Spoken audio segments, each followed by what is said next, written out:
তোমাদের কেমন লাগলো? ভালো লেগেছে।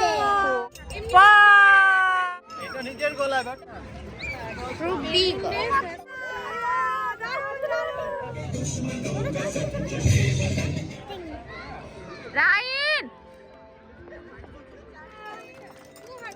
হ্যালো, কি খবর সবার?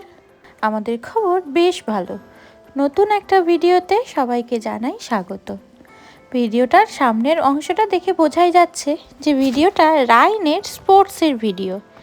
আমি সবসময় জীবনের স্পেশাল দিনগুলো ভিডিও করে রাখতে পছন্দ করি। আজকের দিনটাও সেই রকমই একটা দিন ছিল। রাইন যেদিন প্রথম স্কুল যায়, আমার খুব ইচ্ছা ছিল যে সেই দিনের ভিডিও করা, কিন্তু তখন রাইনের ভাই এতই ছোট যে ওকে নিয়ে ভিডিও করা সম্ভব হয়ে ওঠেনি। তাই আজকে সেটা পুষিয়ে নেওয়ার টাইম এসে গেছে। সকাল সকাল সবাই মিলে রেডি হয়ে রাইনের স্কুলে যাচ্ছিলাম। রাইনের স্কুলে এদিন স্পোর্টস কাম গার্জেনদের নিয়ে একটা পিকনিক হওয়ার কথা ছিল। এই বড় গাড়িটাতে করে যাওয়ার একটাই কারণ ছিল, কারণ ছোটোটার জন্য নিতে হতো প্যারাম্বুলেটারটা। সেটা কোনোভাবেই টোটোতে অ্যাডজাস্ট হবে কি হবে না সেই ভেবে আমরা এই বড় গাড়িটা নিয়েই এসেছিলাম। এটা হচ্ছে গোবিন্দ ফিল্ড, যেখানে এই স্পোর্টসটা অর্গানাইজ করা হয়েছিল। আমরা যখন পৌঁছাই তখন দেখি অনেক গার্জেন অলরেডি তখন চলে এসেছে। আমরা একটু লেটই ছিলাম। আর এখানে এই যে ফুটবল গোলপোস্টটাকে খুব সুন্দর করে বেলুন দিয়ে সাজানো হয়েছে। তখন প্রাইজগুলোও সুন্দর করে সাজিয়ে রাখা হচ্ছিল। আর রাইন এসে ঘুরে ঘুরে দেখছিল কি জিনিসটা। মাঠের মধ্যে এক গাদা ছোট ছোট বাচ্চা এদিক ওদিক ঘুরে বেড়াচ্ছে, সব হলুদ রঙের জামা পরে। ভারী ভালো লাগছিল দেখতে। আর এই পাশে একটা জায়গাতে খাওয়া দাওয়ার ব্যবস্থা হয়েছিল।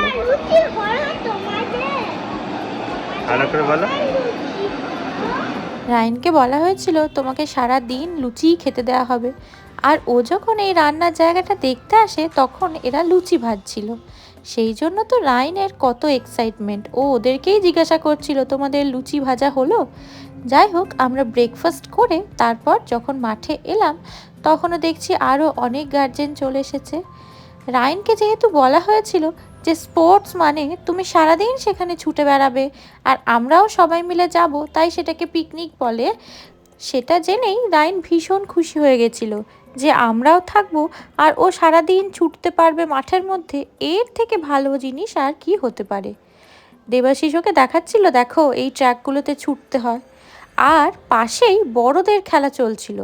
আমার ছেলে যা শান্ত প্রকৃতির, ওদের এই চারিদিকে যে লাইনগুলো করা ছিল সেগুলোকে ছুঁড়ে ছুঁড়ে ফেলছিল। একবার আমার কাছে আসছিল, একবার ওর বাবার কাছে ছুটে ছুটে যাচ্ছিল। সারা মাঠ জুড়ে খালি ছুটে বেড়াচ্ছিল।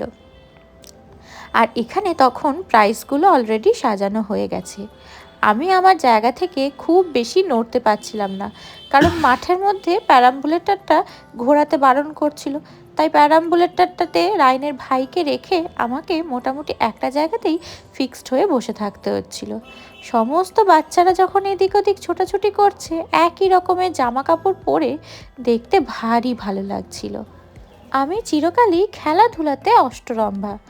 কোনো দিন খেলাধুলার ব্যাপারে কোনো পুরস্কার পেয়েছি বলে তো আমার মনে পড়ে না। দেবাশিস কিন্তু ভীষণ স্পোর্টি, ও অনেক রকম খেলাধুলার সাথে যুক্ত। খেলাধুলার ব্যাপারে আমি কিন্তু মোটেও ইন্টারেস্টেডও নই, কিন্তু ছেলের খেলাধুলা বলে একটা অদ্ভুত আনন্দ কাজ করছিল। আমি জানি না কোথার থেকে এত ইন্টারেস্ট আমার মধ্যেও চলে এসেছিল যে আমি এই দিনটার জন্য ভীষণ এক্সাইটেড ছিলাম। রাইন মাঠের মধ্যে ছুটবে সেটা দেখতে যে আমার কি ভালো লাগবে সেটা ভেবেই খুব ভালো লাগছিল। আর সেই ইন্টারেস্টেই রাইনের ছোট্ট ভাইকে এই শীতের মধ্যে নিয়েও বেরিয়ে পড়েছিলাম। এখানে তখন সবাইকে লাইন আপ করানো হয়েছে, মার্চ ফার্স্ট হবে। আর এই ছোট্ট ছোট্ট হলুদ সূর্যমুখীগুলো লাইন দিয়ে দাঁড়িয়ে আছে।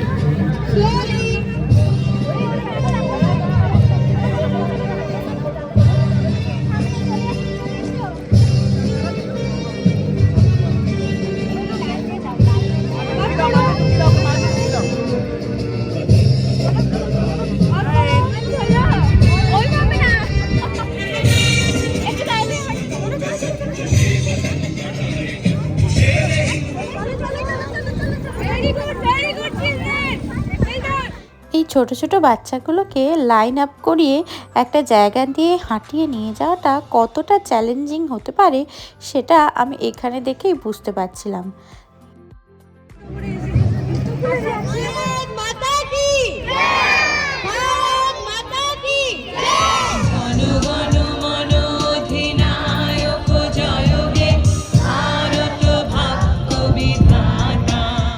ন্যাশনাল অ্যান্থেম শেষ হওয়ার পর এরপর খেলাধুলা শুরু হবে, কিন্তু রাইনের তখনও মোটেও তর্স হয়েছে না।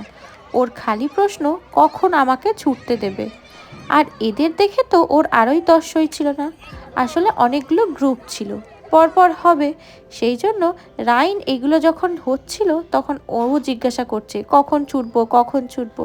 কিন্তু বেচারার ছোটার সময় যখন হলো তখন পাশে যারা বড়রা খেলছিল তাদের একটা বড় রানের ব্যাপার হচ্ছিল, তার জন্য খেলাটা খানিকক্ষণ পজ রাখা হয়েছিল। আর এখানেই এই বল থ্রো এই গেমটা খেলা হচ্ছিল।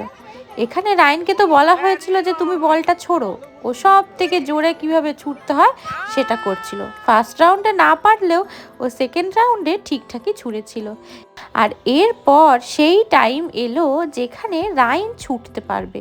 ছোটার জন্য বেচারা অধীর আগ্রহে বসেছিল, আর আমি ওকে বলছিলাম সোজা হয়ে দাঁড়াও, কিন্তু কিছুতেই ও শুনছিল না। সবাই দাঁড়িয়ে থাকলেও ও এরকম ছোটাছুটি লাফালাফি করে বেড়াচ্ছিল। ফাইনালি রাইনের অপেক্ষা শেষ এবং ছোটা শুরু হলো। আর সব পুচকেগুলো এই একসাথে ছুটতে শুরু করে দিল।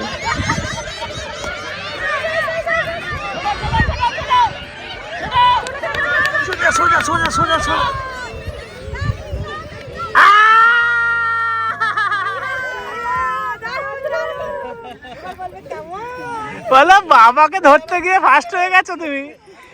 তারপরে ছিল একটা গাজর দৌড়। এখানে সবাই বাচ্চাদের বোঝাচ্ছে যে খেলাটা কিভাবে খেলতে হবে।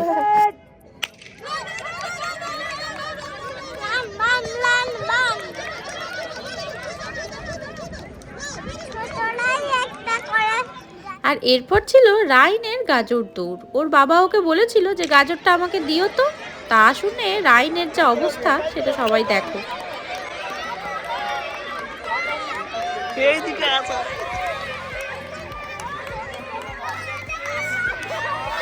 আমাকে দাও, আমাকে দাও তোমার গাজর, তুমি না।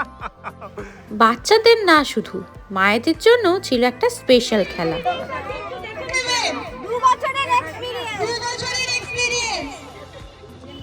মায়েদের জন্য ছিল একটা স্পেশাল গেম, সেটা হলো একটা ফুচকা কম্পিটিশান। ফুচকা কম্পিটিশানে আর যাই হোক কেউ হারে না, খেতে তো পাওয়া যায় ফুচকা, এটাই সব থেকে বড় ব্যাপার।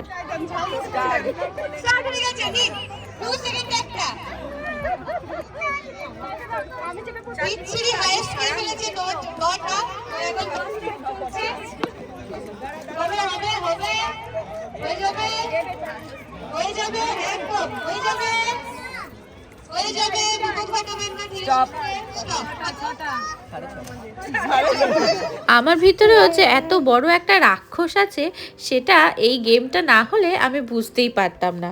আমি ওই 20 সেকেন্ডের মধ্যে 6.5টা ফুচকা খেয়েছিলাম। ফুচকাগুলো বেশ টেস্টিও ছিল। তারপর রাইন তার স্যার ম্যাডামদের সাথে ছবি তুলছিল।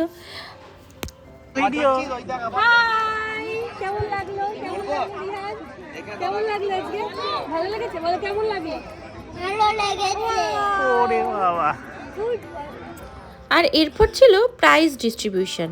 রাইনের ছোটা কিছুতেই আর থামছিল না। এখানে ওর ম্যাডামরা খেলছিল, তাও তার মধ্যে দিয়েই ও ছুটে বেড়াচ্ছিল। গোটা মাঠটা ও ছুটে বেরিয়েছে শুধু। তারপর এখানে চলছিল সার্টিফিকেট লেখার কাজ। স্পোর্টসের দিন এই কাজগুলো অনেক বেশি থাকে। রাইন সেগুলো বসে বসে দেখছিল। ওখানে যখন ছিলাম তখন তো কিছু মনে হয়নি, কিন্তু এখন ভিডিও এডিট করতে গিয়ে এই স্পোর্টসের দিনের জন্য আমার নিজের স্কুলের কথা, মানে আন্দুলবেড়িয়া হাই স্কুলের কথা খুব মনে হচ্ছিল। সকলকে মেডেল দেওয়া হবে, সকলকে আমরা এনকারেজ করব। দেবস্মিতা রিভান, দেবস্মিতা রিভান, কৃষাং, যোগেশ রিহান, সবাই একটু জোরে হাততালি দেবেন ওদের জন্য, জোরে হাততালি, জোরে হাততালি।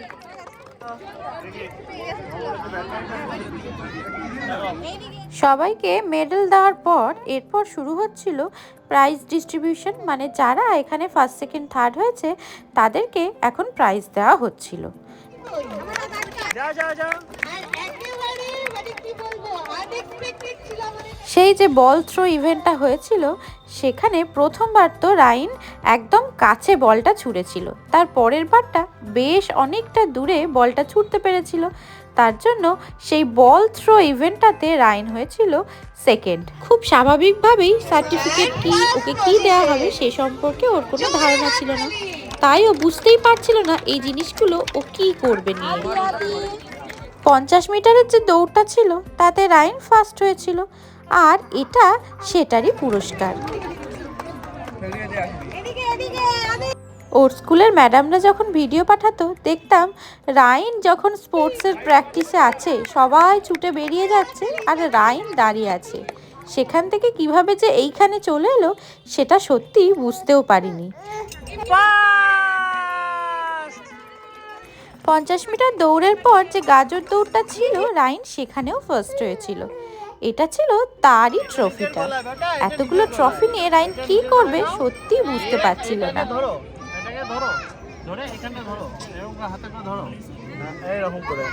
পুরস্কার বিতরণী যখন শেষ হয় তখন প্রায় অন্ধকার হয়ে এসেছে। রাইনের ভাইকে নিয়ে বেশিক্ষণ বাইরে থাকাটা খুব একটা ভালো মনে হচ্ছিল না, তাই আমরা বেরিয়ে আসি। এখানে রাইনকে বলা হয়েছিল চল একটা ছবি তুলি, কিন্তু ও তখন ঠাকুরকে প্রণাম জানিয়ে ধন্যবাদ জানাতে লাগলো। এটা কিন্তু ওকে শিখিয়ে দেওয়া হয়নি, ও নিজের থেকেই কেন যে হঠাৎ এরকম করলো ভগবানই জানেন। ও কতটা খুশি হয়েছে জানি না, তবে যে ছেলেটা স্কুলেই যেতে চাইতো না সে স্কুলে এত মজা করে যাচ্ছে এটা ভেবেই খুব ভালো লাগছিল। আজকের মতো ভিডিওটা এখানেই শেষ করছি। সুস্থ থাকবেন, ভালো থাকবেন, টাটা।